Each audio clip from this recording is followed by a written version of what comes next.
So I made it into Epcot. Epcot is my home park, I call it. It's where I worked most when I did my Disney College program. But also, I have spent so much time in this park, and I love it so much. Literally, it's the park that I've spent the most time in. We had Life Group in here. I don't know, I just worked here all the time, and it's good to be home. Time to fly! Hello, and welcome to Soaring. My name is Patrick, and I'll be your chief flight attendant today. We'll begin boarding in a few minutes, but first I'd like to acquaint you with some important safety information. Now waiting in line for Living with the Land. This ride has been one of my favorites since I started coming. My family actually did the behind the seats tour one time too.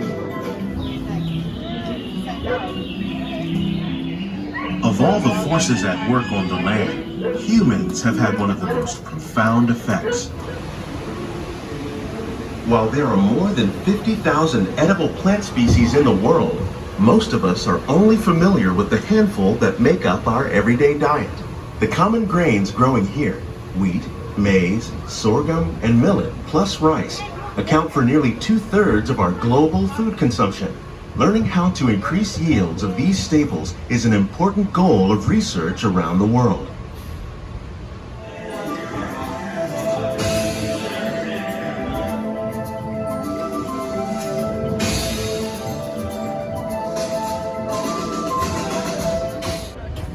Now it's time to ride one of my very favorites, Spaceship Earth!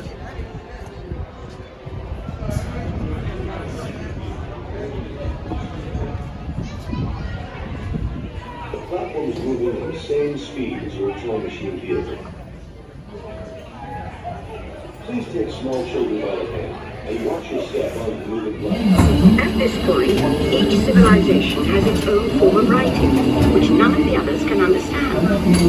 But the Phoenicians, who trade with all of them, have a solution. They create a simple common alphabet, adaptable to most languages. Remember how easy it was to learn your ABCs? That's the Phoenicians. They invented them. So here's to the next 30,000 years on Spaceship Earth. While no one knows for sure what we'll see or do, I do know it will be quite an adventure. An adventure that we'll take and make together. See you in the future.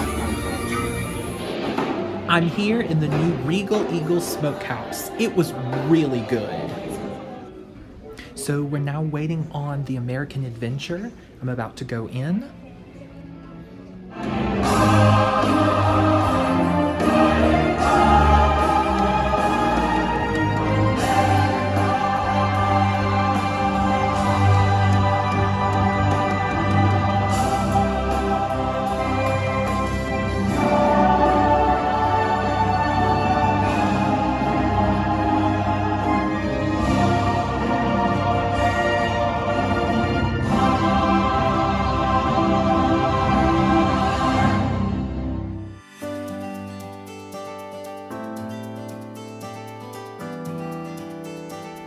Look, it's Joy!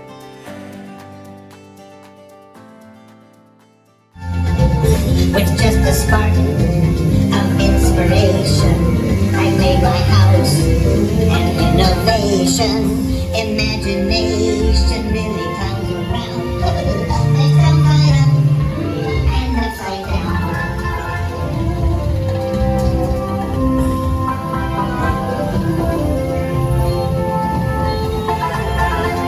Now here's a real open house. Come on in. So what do you think? More than you can imagine. But Doc, it's exactly what I imagined. Imagination is the brain's open house. Of course! Imagination is just turning your thinking upside down. Come on, Venom. It's time to get back to the Institute. I know a shortcut.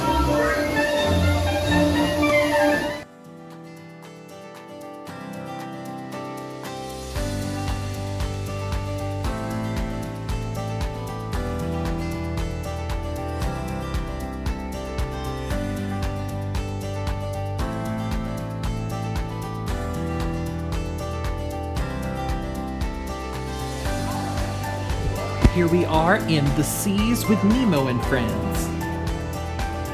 Oh, and there's Dory.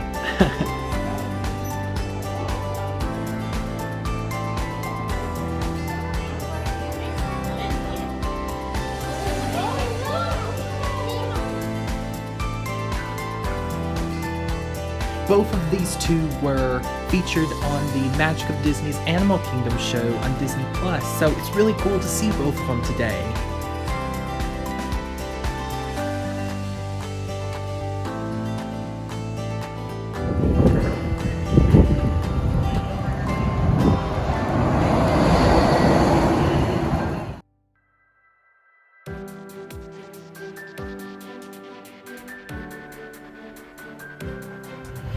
So I just had an entire test track car to myself. So maybe this social distancing thing isn't all that bad.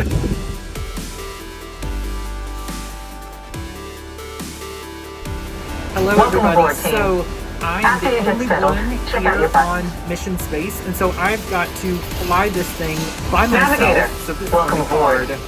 During the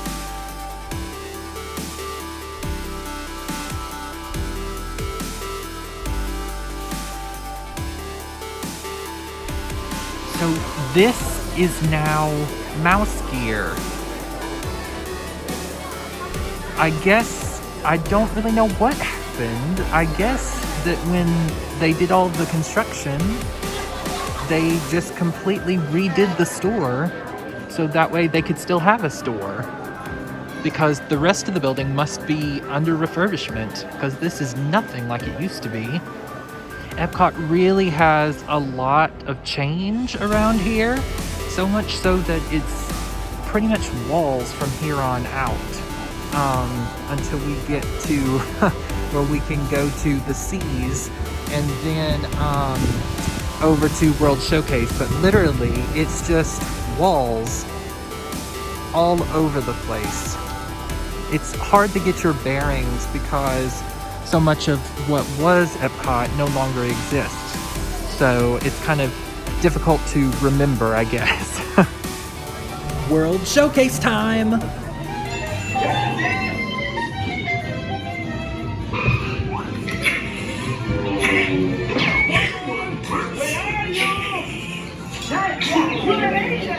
So about right here, the space between Mexico and Norway is the perfect spot to see the fireworks. Unfortunately, there's no fireworks right now, but I have many happy memories standing right in this very area watching illuminations.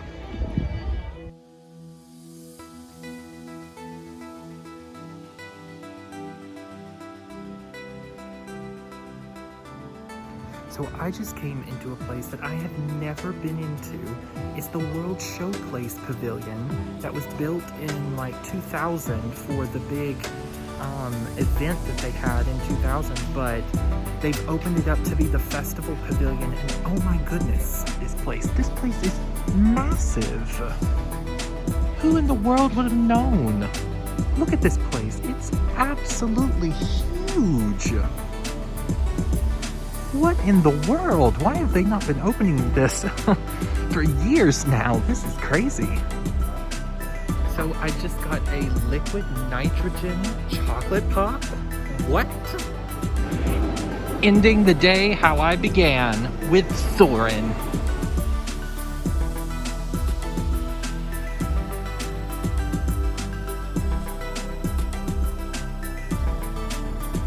I just really don't want to leave.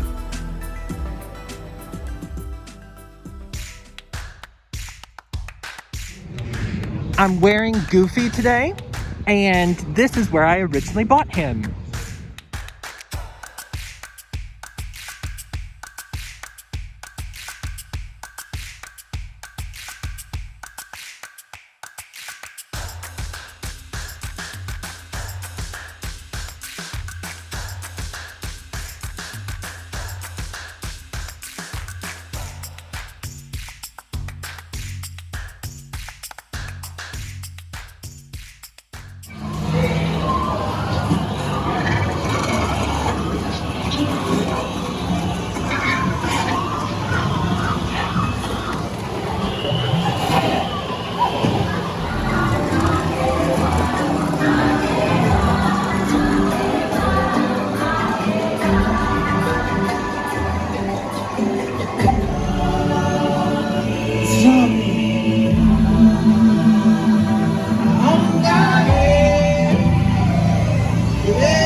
go on safari!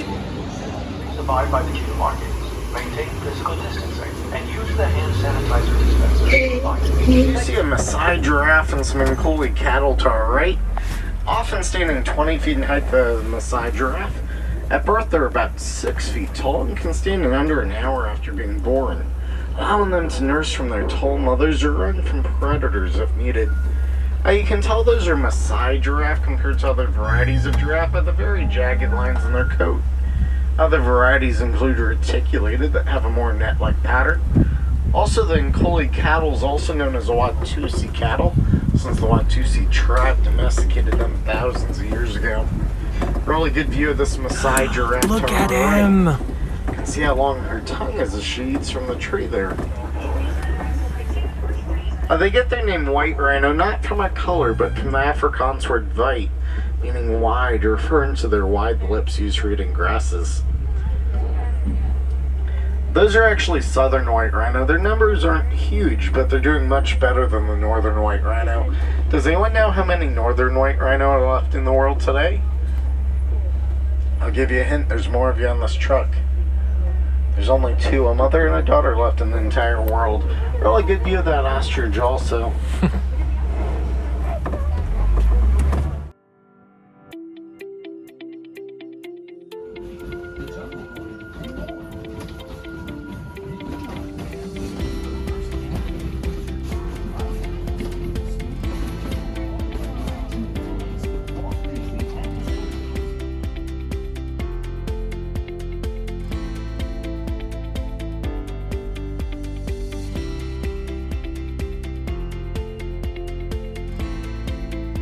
Time to explore the wilds of Asia.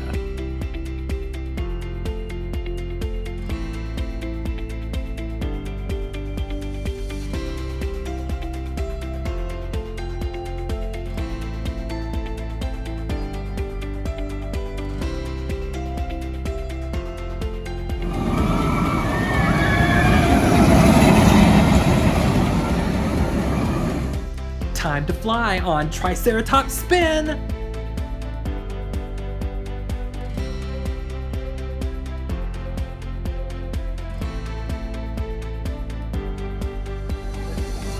Just about to grab my seat here at It's Tough to Be a Bug.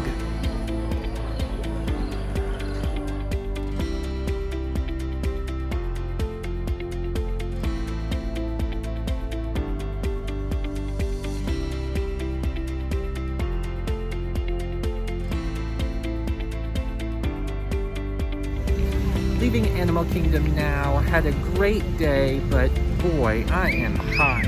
Animal Kingdom always seems way hotter than everywhere else, and I drank tons of water, but boy, I am still just so hot.